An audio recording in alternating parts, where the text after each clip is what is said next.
So you're on the hunt for a dog trainer here in Lee's Summit. Well, you're in the right place. Picking the right person is a huge decision for you and your dog. So we've put together this guide to help you find an amazing local pro. Okay, here's a quick look at what we're going to cover. We'll start with why training right here in our area makes such a difference. Then we'll get into the different training methods you'll see. After that, we'll talk about how to pick a trainer, go over some local costs and rules, and then wrap up with some great spots around town to practice. First things first, why is it so important to find a good local trainer? Well, because it totally changes how you and your dog get to experience our community. It really opens up a world of new possibilities. I mean, just picture it for a second. You're strolling through the farmer's market, or maybe you're sitting on a patio downtown, and your dog is just calm, relaxed. No pulling, no lunging at every little thing. That's the kind of peaceful experience good training can give you. And it's not just about being downtown, right? Think about all our incredible outdoor spots. Having a dog that walks nicely on a leash, that turns a trip to Longview Lake from a stressful tug-of-war into a genuinely fun and relaxing walk. So, now that we know why training is so great, let's get into the how.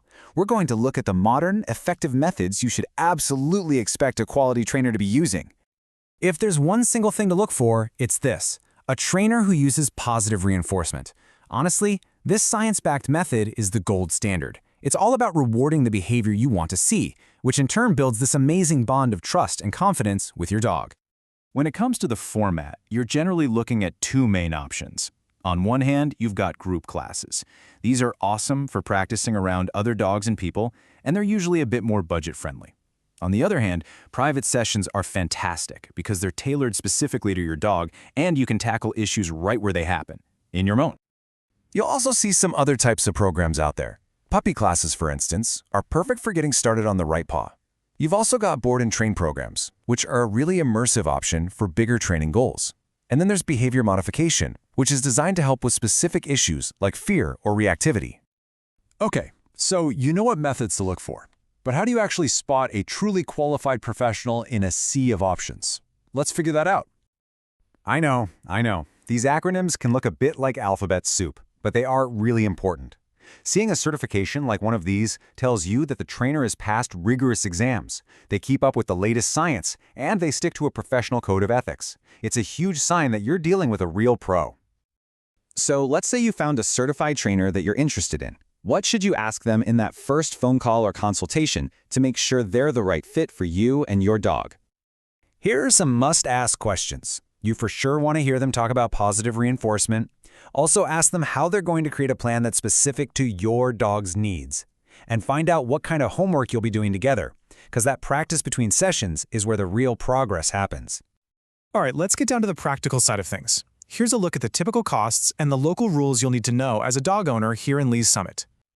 This should give you a pretty good idea of what to expect, budget-wise. As you can see, the costs can vary quite a bit. A 6-week group class is a really popular starting point for a lot of people, while something like a board and train is a bigger investment for more intensive help. Here is a simple but super important number to remember: 6, as in 6 feet. That's the maximum leash length allowed in public here in town. So yeah, those long retractable leashes, technically they don't meet the city ordinance if they're extended out.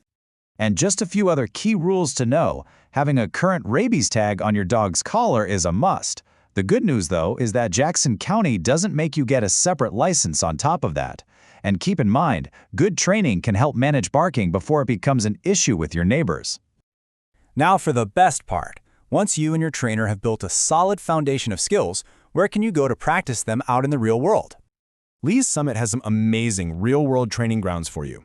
The dog park is a great spot to practice recall off-leash in a safe, fenced area. The trails over at Longview Lake are perfect for working on those leash skills with distractions like joggers and bikes going by. And of course, a walk downtown is like the final exam for staying calm around lots of people. We really hope this helps you in your search for a trainer. Just remember that all the effort you put in now is going to pay off for years and years. It's going to make life at home with your neighbors and when you're out and about in Lee's Summit so much more enjoyable for everyone involved.